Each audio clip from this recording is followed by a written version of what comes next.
Hi everyone, I'm Donna Norris, Soul Level Intuitive. Welcome to my channel, or welcome back to my channel. I'm a psychic medium. I am also a soul level animal communicator, a certified crystal healer, a Reiki master, an energy worker, also tarot card and oracle card reader. I just love anything having to do with spiritual, especially crystals, and that's what I want to talk about today. This is Valentine's week. This is February. You know, it's the second month of the year. It's the beginning of the year, Chinese New Year, snake. And we've all got these new intentions and these powerful new things that we're trying to manifest and bring forward. And while we're doing that, we still have to manage and maintain healthy relationships, respectful, positive communication lines. And these stones that I'm going to show you today are a couple of the ones that you might expect, and then several of the ones that hopefully you hadn't thought of. They're all pretty easy to get. None of the ones that I've put down here are super expensive. So give a listen and let me know what you think. Please, if you enjoy this, hit like, hit subscribe. I've got a huge video library full of other crystals on crystal videos on different other topics. And so you might enjoy those as well. So without further ado, I guess I should start with saying, you know, we all have that tried and true for Valentine's Day and for, you know, commitment and marriage in the United States and around the world. And that's the diamond, girl's best friend. So they say it's also great for men. They love them too. And but what it really does is enhance and amplify. As a crystal, it's an amplifier. It's a powerful amplifier, sort of like clear quartz. And that's what it's used for. And then there's also rubies. This little ruby and diamond ring is really pretty, sorry, for passion, enhancing passion and bringing forward those kinds of feelings for projects as well as for people in relationships, but in a loving and kind and gentle way. Now, one of the ones that I want to talk about first that's really great if you are trying to deepen the connection that you have with that special relationship in your life, you might want to consider morganite. This is a raw piece, kind of a rough tumble. It's a pale pink in color, and it's clear to somewhat milky in appearance. And it does get cut into gemstones quite a bit. It's really beautiful, pale pink. Obviously, I like to wear mine, but some people just like to have the tumbles. This is for bringing in soulmate energy. This could be great for partnerships and not just intimate partnerships, but other close relationships that you want to build on.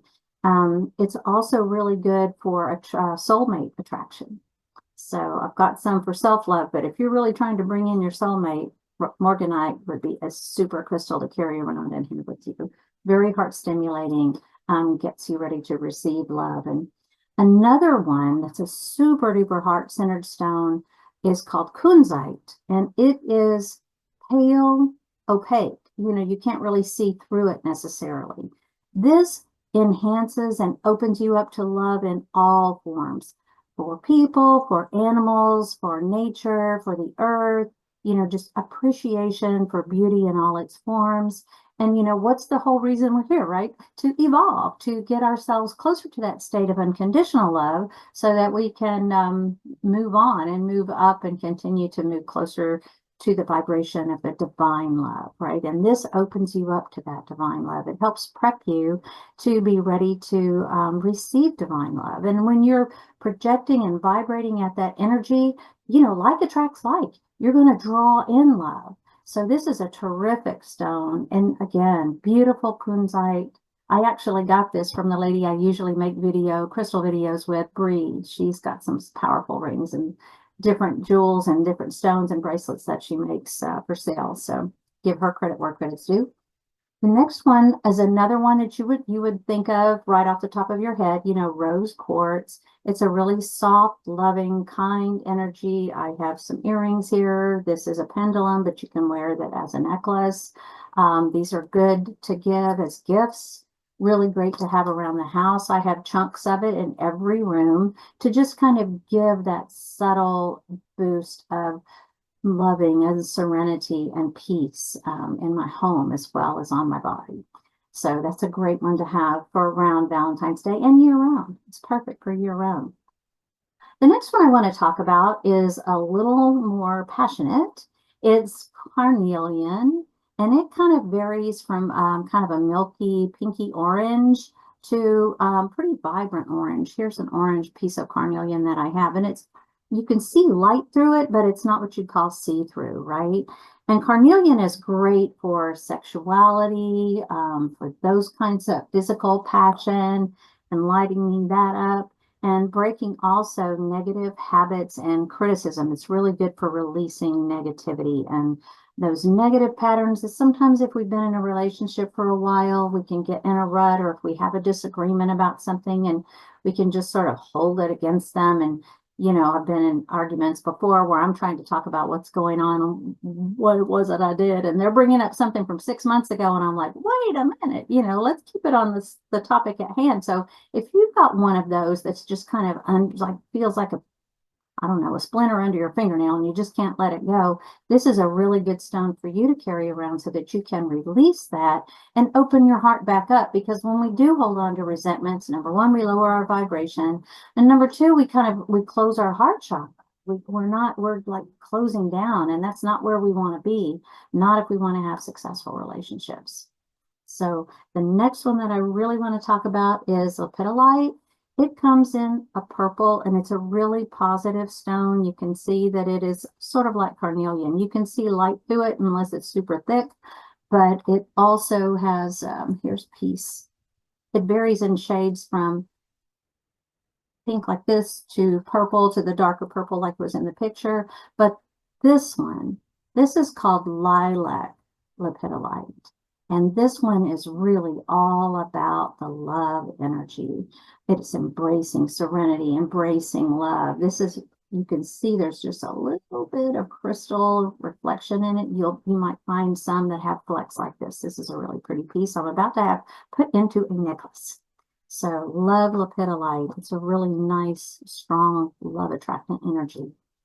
And then also good for soothing your heart and encouraging joy and radiating love is a pale pink quartz stone. And there it is.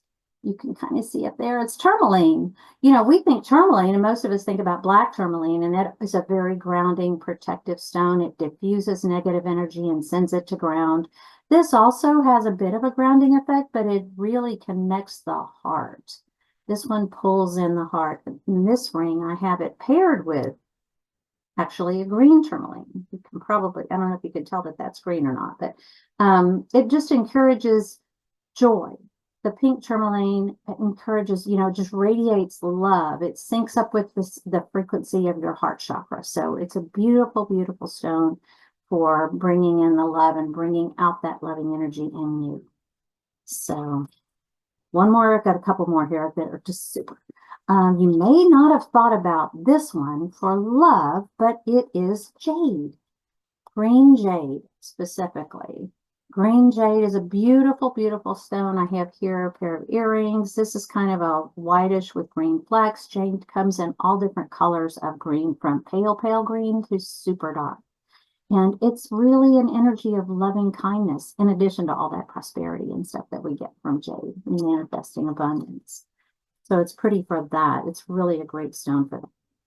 The next one I want to talk about is hiddenite. Hiddenite is one you may not have heard of, and I hadn't heard of it myself either until recently. And it's a stone that pretty much stays in this rough form. You might be able to tumble it, but because of its brittleness, it's difficult to put into or create it and, you know, and turn it into a gemstone.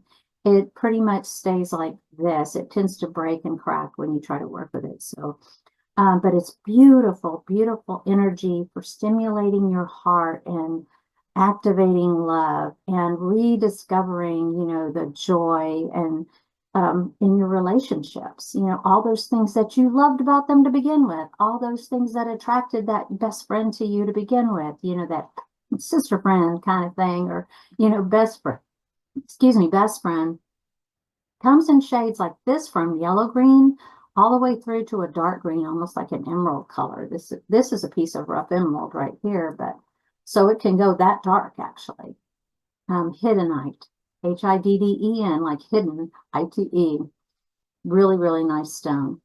And then last but not least, I want to talk about fire opal.